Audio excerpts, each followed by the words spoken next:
एक व्यक्ति रोज मंदिर में जाता, एक व्यक्ति रोज मंदिर में जाता और मंदिर में जाकर शंकर भगवान से कहता कि हे प्रभु, हे ईश्वर, हे महाकाल प्रभु, तू मुझे अमीर बना दे। क्या बना दे? अमीर बना दे, मुझे पैसा वाला बना दे, मुझे धन दौलत दे दे, मुझे अमीर बना दे। रोज जाता, रोज जाता, रोज जाता, रोज जाता, तो भगवान शंकर को दया नहीं आई। लेकिन वो जो पंडित जी थे वहां, उन पंडित जी को दया आ गई। तो पंडित जी का उस समय डायरेक्ट भगवान शंकर से कनेक्शन था हॉटलाइन में। तो पंडित जी ने शाम को भगवान शंकर से बात करके बोला कि हे प्रभु, हे भोलेनाथ, ये रोज व्यक्ति एक आता है, इतने सालों से देख रहा हूं मैं, रोज आता है, रोज आता है, रोज आता है, और ये आके कहता है कि ये भगवान मुझे अमीर बना दे। तो ये रोज आपसे मांगता है, आप इसको अमीर बना क्यों नहीं देते? बना दो ना। तो शंकर भगवान क्या बोले? बोले यार पंडित जी, बना तो मैं दूं, लेकिन अगर मैंने इसको कितना भी धन अगर दे दिया ना, मैं इसको कितना भी धन दे दूं, अगले 1 साल में वो सारा धन खत्म हो जाएगा। कितने साल में खत्म हो जाएगा? 1 साल के अंदर वो सारा धन खत्म हो जाएगा। तो पंडित जी ने कहा होने दो, कम से कम आप इसको दोगे तो इसके मन में जो इच्छा है, ये कह रहा है, तो इसको उस पर तो विश्वास होगा कि यार मैंने भगवान से मांगा और मुझे मिला।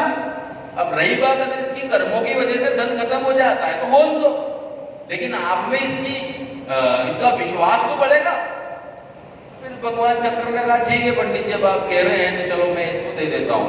तो भगवान शंकर ने क्या है कि उस व्यक्ति के भगवान शंकर स्वप्न में आए और स्वप्न में आके उससे कहा कि भाई एक काम कर कि मैं तुझसे प्रसन्न हूं और तुझे अमीर बनना है तो फलानी जगह जाओ और वहां तू गड्ढा खोदना, तेरे को वहां हीरे जवाहरात मिल जाएंगे। तो उस व्यक्ति ने स्वप्न में देखा तो उसने सोचा यार मैं जाके ऐसा करता हूँ, भगवान मेरे स्वप्न में आए थे। वो गया और वहां जाके उसने गड्ढा खोदा तो उसको घड़ों 2-3 घड़े लगभग उसको हीरे जवाहरात मिल गए।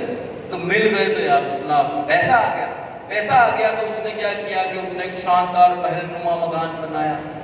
नहीं, शानदार महलनुमा मकान बनाया। और तो यार गरीब आदमी के पास पैसा आता है तो वो तो सारी सुख सुविधाओं का उपयोग करता है। वो तो उसने जितनी भी सुख सुविधाएं अमीर आदमी को चाहिए वो सारी सुख सुविधाएं और बढ़िया लंबा चौड़ा मकान बनाया, महल जैसा मकान बनाया, सामान पर प्रॉपर्टी खरीदी, सारे सुख सुविधाएं मकान में, सारे ऐशो आराम। और पहले के जमाने में क्या होता था, ये देखो ये बात तो पहले के जमाने की, क्योंकि जिस कोई पंडित जी अगर भगवान से हॉटलाइन पे बात कर रहे हैं तो आज तो संभव नहीं है, पहले ही संभव था। तो उस जमाने में क्या है कि गुलाम बिकते थे। क्या बिकते थे? गुलाम बिकते थे कि आप अगर चौराहे पे जाओगे वहां गुलाम बिकते हैं तो गुलामों की कीमत होती है। तो गुलामों की कीमत होती है तो उन गुलामों को आप पैसा देके उनको जिंदगी में उनको खरीद सकते हो और वो जिंदगी भर आपसे तनख्वाह नहीं लेंगे। मतलब गुलाम जो होते हैं वो जिंदगी भर क्या करेंगे, गुलाम जो होंगे वो आपकी सेवा करेंगे और जिंदगी भर आपकी सेवा करेंगे। तो वो क्या 4-5 गुलाम भी खरीद के लिए आया, पैसा है तो वो 4-5 गुलाम भी खरीद के लिए आया। अब वो गुलाम भी खरीद के लिए आया तो अब क्या हुआ कि यार वो उसका जिंदगी बड़ी अच्छी चलने लगी। धीरे धीरे 1 साल भी बीत गया और पंडित जी को तो मालूम था कि 1 साल में इसका पैसा वापस खत्म हो जाएगा। लेकिन 1 साल पूरा हो गया और 1 साल पूरा होने के बाद भी उसका पैसा खत्म नहीं हुआ बल्कि बढ़ गया। 2 साल हो गए, 3 साल हो गए, 4 साल हो गए, उसका तो पैसा और ज्यादा बढ़ने लगा। अच्छा, पैसा उसका बढ़ने लगा तो पंडित जी तनाव में आ गए। यार भगवान गलत नहीं बोल सकते, भगवान गलत नहीं बोल सकते कि आखिर भगवान तो कह रहे थे कि मैं कितना भी दे दूं इसका 1 साल में खत्म हो जाएगा और इसका तो पैसा बढ़ता ही जा रहा है, खत्म तो हो ही नहीं रहा है। तो ये क्या चमत्कार है। तो उसने फिर भगवान को हॉटलाइन पे फिर लगाया।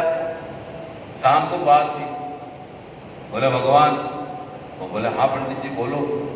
बोला आप तो कह रहे थे कि वो व्यक्ति को जिसको मैंने कहा था दे दो, गरीब आदमी है, कुछ पैसा दे दो इसको, तो आप कह रहे थे मैं जितना भी दे दूं इसका तो 1 साल के अंदर खत्म हो जाएगा, इसकी किस्मत में पैसा ही नहीं लिखा है। 1 साल की जगह 4 साल होने को आ गए, उसका तो पैसा आपने दिया नहीं, उससे ज्यादा हो गया उसके पास, ये क्या सिस्टम। तो भगवान ने कहा कि देखो उसकी किस्मत में तो पैसा नहीं लिखा था, लेकिन वो जो 4-5 गुलाम खरीद के लाया, उन गुलामों की किस्मत में लिखा था कि ये महल में रहेंगे और इनके पास पैसा बहुत आएगा अब उन गुलामों को महल में रखने के लिए और उनको पैसा देने के लिए मुझे इसको पैसे देने पड़ रहे हैं। अब मैं इनको पैसा दूं तभी तो वो महल में भी रहे, उनको पैसा मिले। तो दोस्तों, नेटवर्क मार्केटिंग में भी यही होता है कि शायद हमारी किस्मत में पैसा नहीं लिखा हो, लेकिन क्या पता हम जिन डाउनलाइन को जोड़ रहे हैं, किसी न किसी डाउनलाइन की किस्मत में पैसा लिखा हो। और अगर डाउनलाइन की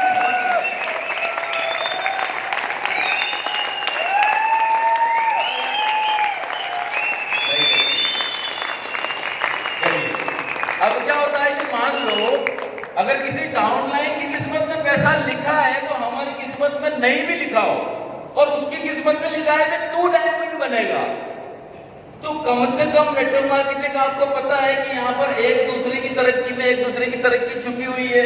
अगर यार हमारा डाउनलाइन अगर डायमंड बनेगा तो हम ब्लैक डायमंड बनेंगे कि नहीं बनेंगे? ऐसा आएगा नहीं?